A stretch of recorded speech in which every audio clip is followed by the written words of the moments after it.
Hey there, welcome back to another video. This time around, it is my review of the 1987 comedy Ernest Goes to Camp.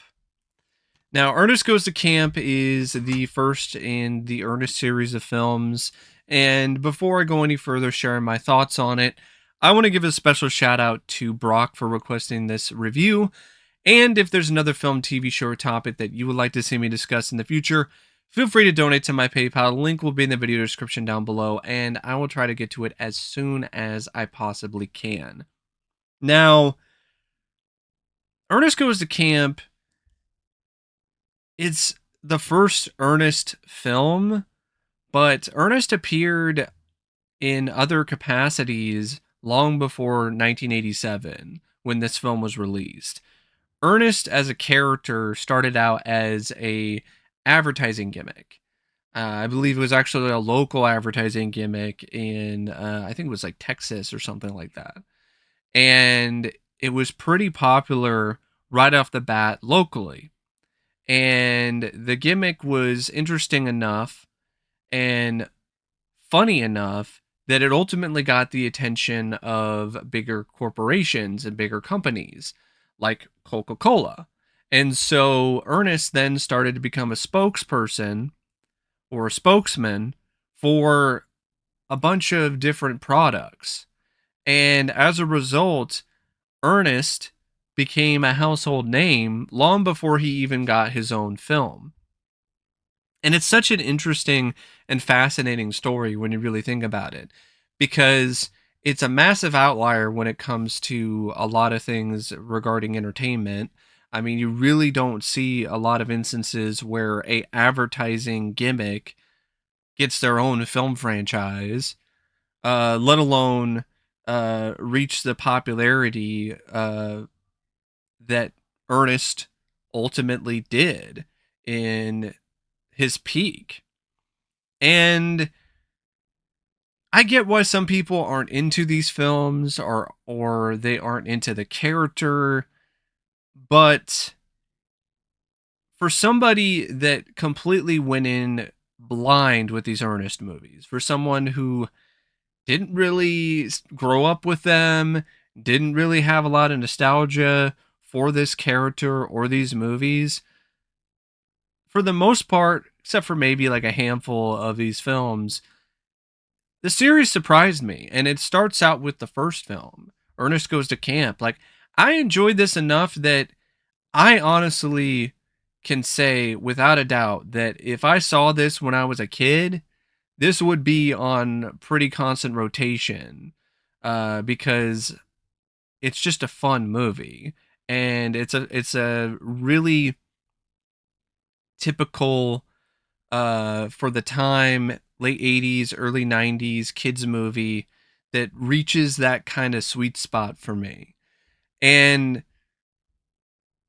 it also had a surprising amount of darkness to it at times, which I know for some people is a negative, but for me, it's a positive because it really makes this film into something very unique.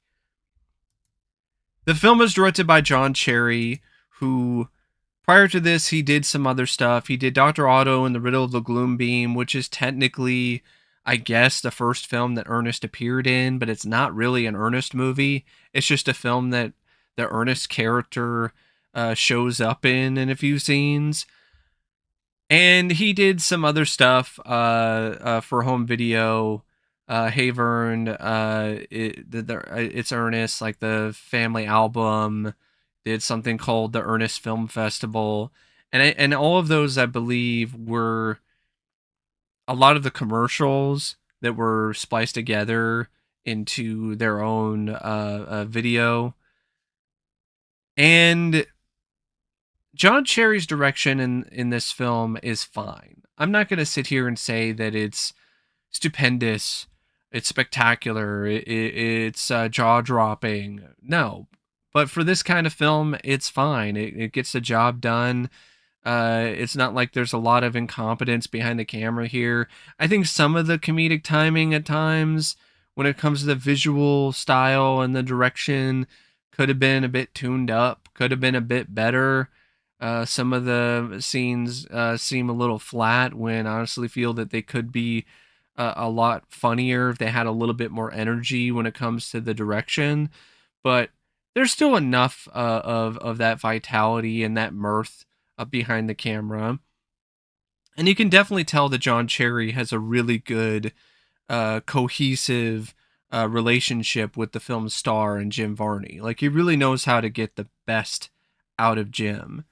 And there are some sequences in the film that surprised me in terms of the quality of the direction for a guy who never directed a feature film before. Just a bunch of commercials and some low budget stuff. I'm not saying that Dr. Riddle or the Riddle of the Dr. Gloom Beam or whatever the heck that is. I'm not going to say that's a feature film. That's an independent the independent film that was made on the dirt cheap, never got a theatrical release. Having a film that has a budget behind it of 3.5 million, even though that's not really a lot, especially nowadays, but for John Cherry, that's a considerable amount of money. That's more money than he's probably ever worked with of any other film project that he did prior to this. So, with more to work with and with a feature film to essentially hone his skills on, there are some growing pains, but then there are some sequences that look quite good, like the opening scene that's a flashback during this ritual involving these Native Americans, and it's this ritual that is a trial of sorts. And that sequence is really well shot, I thought. A good use of lighting, good use of camera techniques, movement, the whole 9 yards. And there's other sequences throughout the film that I think are well done, like the whole musical number scene, where Ernest is singing the song. Isn't it? Maybe it's raining. I think that's what it's called. Um, but yeah, that whole sequence, the way that that was shot, I thought was really charming and had this whimsical look to it that really does evoke feelings of, a Muppet movie or something along those lines because of the fact that, yeah, gee, I'm glad it's raining. That one I really feel is just a well shot sequence. It really does capture the emotion and everything that the scene is trying to showcase. And I think some of the action sequences with the rolling pirate ship are also pretty fun. And overall, yeah, I do think a lot of the slapstick is shot in a way where it's got enough energy to it that it doesn't completely fall flat. And yeah, I think for this kind of film, for a low budget kids comedy, the direction works. It works for what the film is trying to do. And I do feel that Cherry would go on to do better work later on in his career in other Ernest films, like Ernest Scared Stupid, for instance. But the direction is still dynamic enough, spirited enough, and decent enough overall. The script by John Cherry and Coke Sams, who I believe are co-creators of the Ernest character, it's one of those screenplays that it's not that original at times. It's pretty predictable. Another one of those films that involves a group of delinquent kids who are considered to be hopeless and losers, and then some guy in the form of this unlikely camp counselor uh, becomes their mentor and steers them on the right path. The only thing that was missing is some kind of climactic relay involving the team of delinquents versus the rival camp. Thankfully, the script doesn't actually go that route, and it becomes more of a film that is dealing with some rich guy who's trying to take over the campground and build a construction on build construction, build a new like shopping mall or something along those lines on the location. And it's up to Ernest and these ragtag group of kids to stop them. And Ernest, the way that he's written, it's endearing. It really is. Like, this is a very cartoonish character, but there is a certain earnestness to this character. And it's not, I'm not trying to throw a pun in there. Like, it really is the best way to describe Ernest as a character. He's earnest and he's endearing.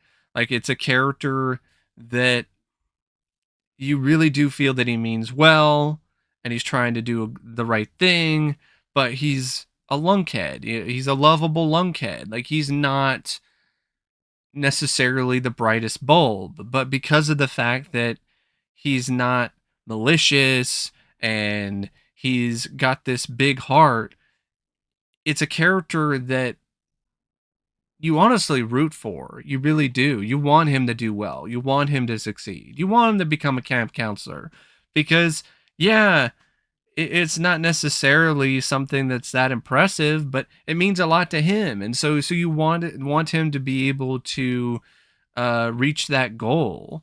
And the kids, they're fine the way that they're written. They don't have a ton of personality and charisma that makes them stand out from one another, except for the bare minimum.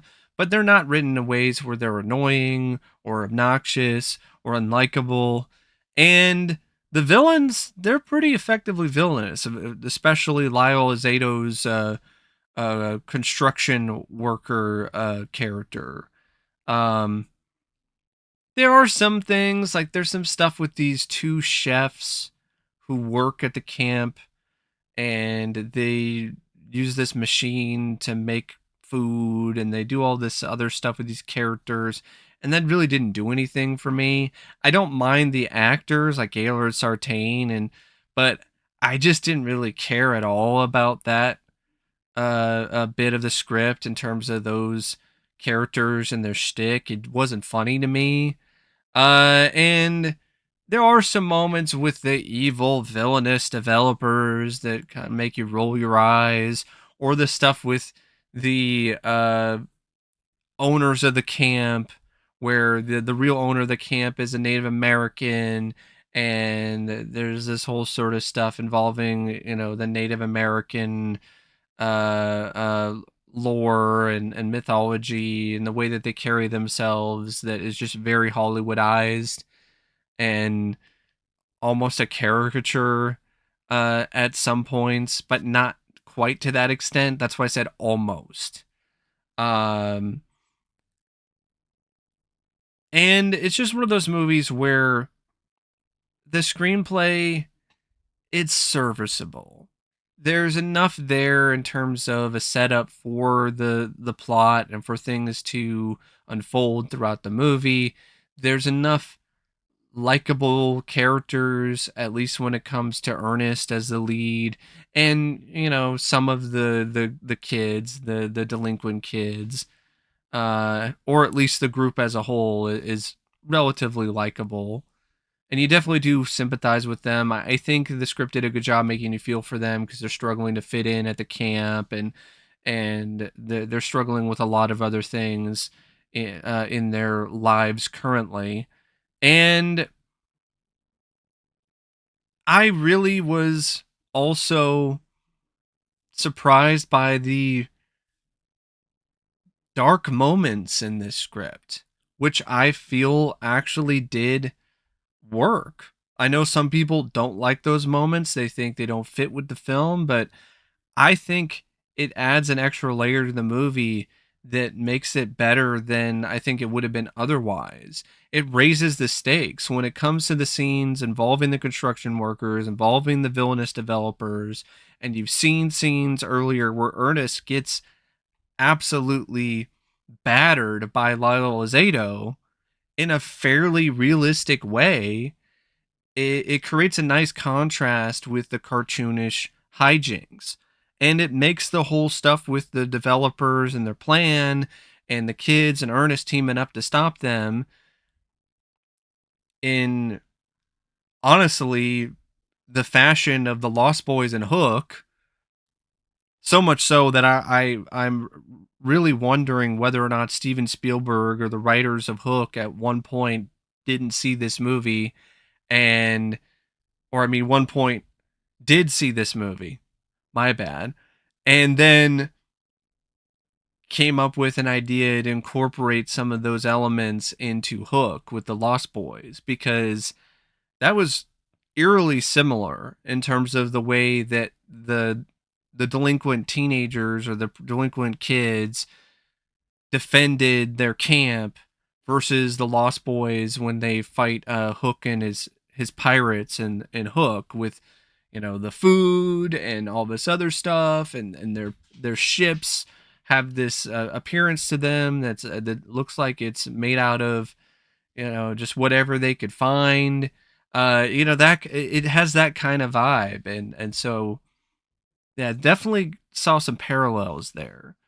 But yeah, I didn't mind the darker stuff, and I also like the lighter stuff, like the "Gee, I'm glad it's raining" scene. I really liked that scene. It really surprised me. I was like, you know, that's the kind of song that you would honestly hear Kermit sing. And you know, I'm a fan of the Muppets, so whenever you have that sort of endearing quality to your film, that's something that I definitely do appreciate, especially if it comes from a genuine place. And I definitely do feel that it did when it comes to this script. Did not think that that was something that was just faked. It really felt like it was a real, genuine moment of sweetness from the writers. But yeah, this is one of those scripts where, yeah, it's not going to provide a ton of surprises, but there's enough surprises at times, especially when it comes to the directions that it takes in certain scenes, that the script at the end of the day is pretty solid. And I definitely feel that other than Ernest Scared Stupid uh, and Ernest Saves Christmas, I think that this is definitely one of the better scripts when it comes to an Ernest film. Now, the performances by the cast are kind of hit and miss. You have a major hit with Jim Varney as Ernest.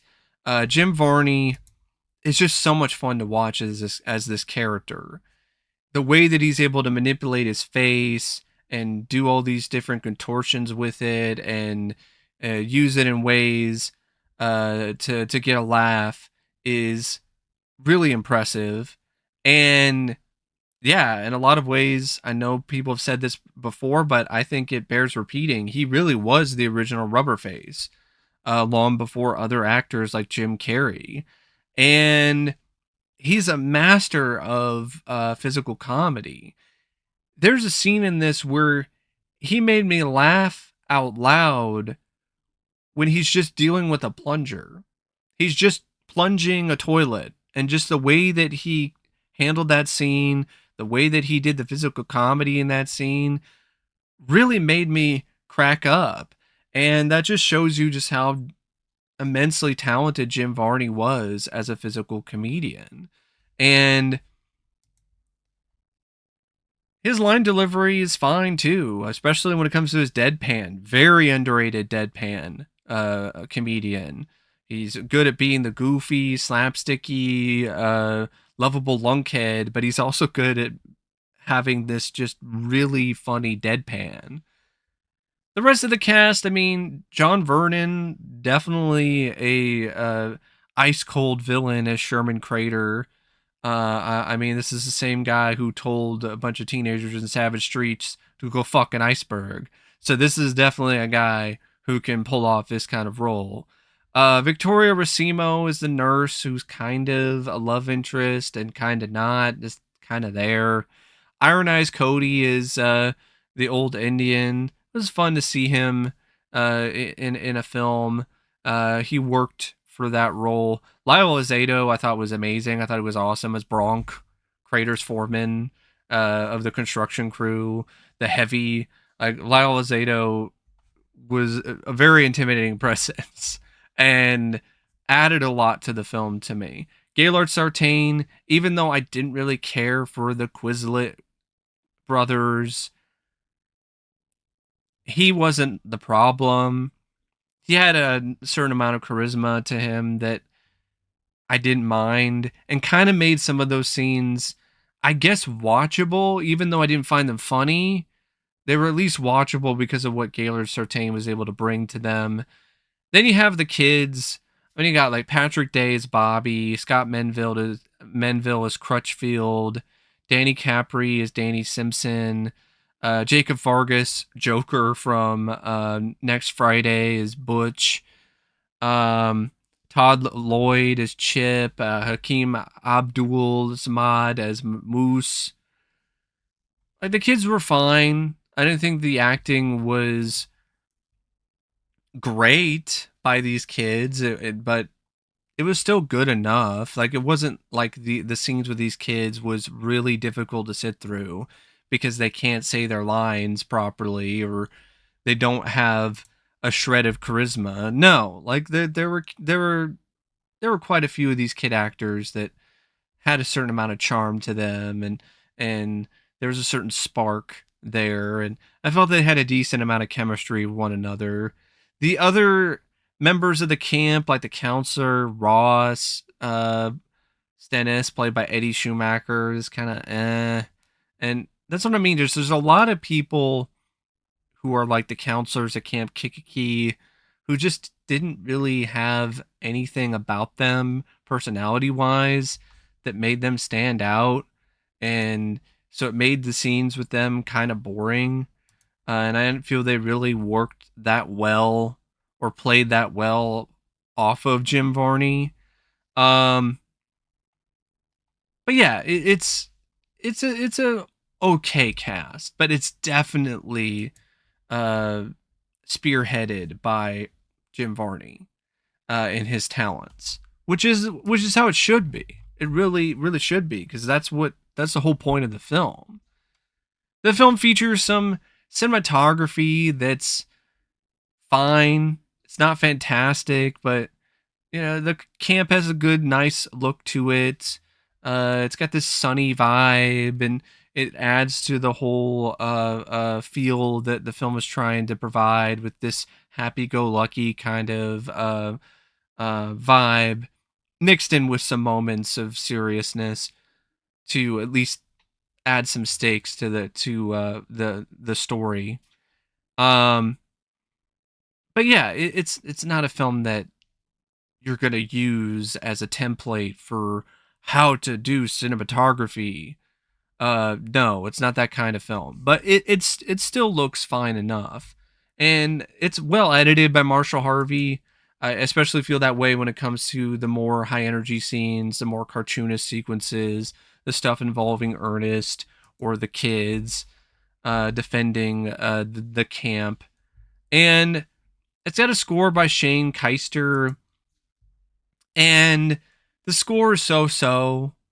It's pretty forgettable, pretty generic, but the film has some songs in it that I really think are genuinely good, if not great. I mean, Gee, I'm Glad It's Raining. I think that's right up there with like the Rainbow Connection and other songs like that that just have this really sweet, heartfelt structure to them. And Brave Hearts by Gary Chapman. I think that song is awesome. I think that's a great AOR classic, really good song.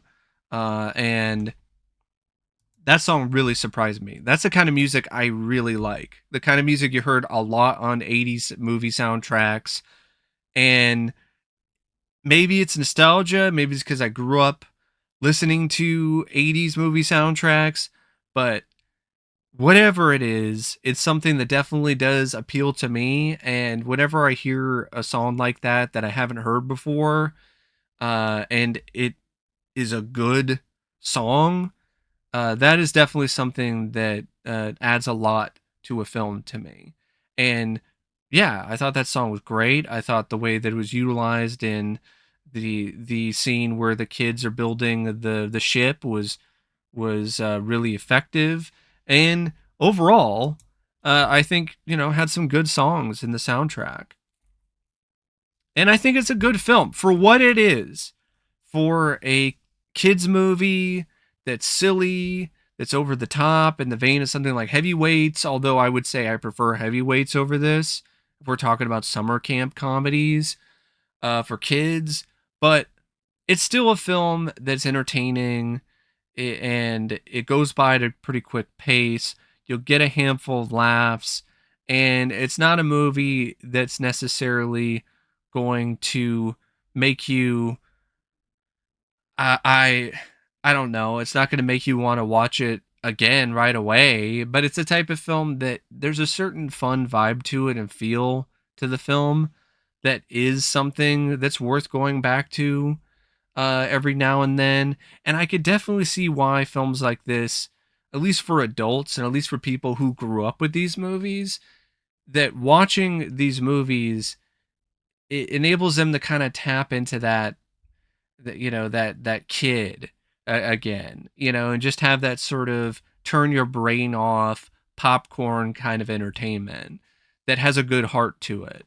And I think there's something to be said about that. And I think Jim Varney, he was such a talented comedian that he could have like a weak script and he would still make it worth watching because of what he's able to bring to the screen with this character and with everything that he brings to it.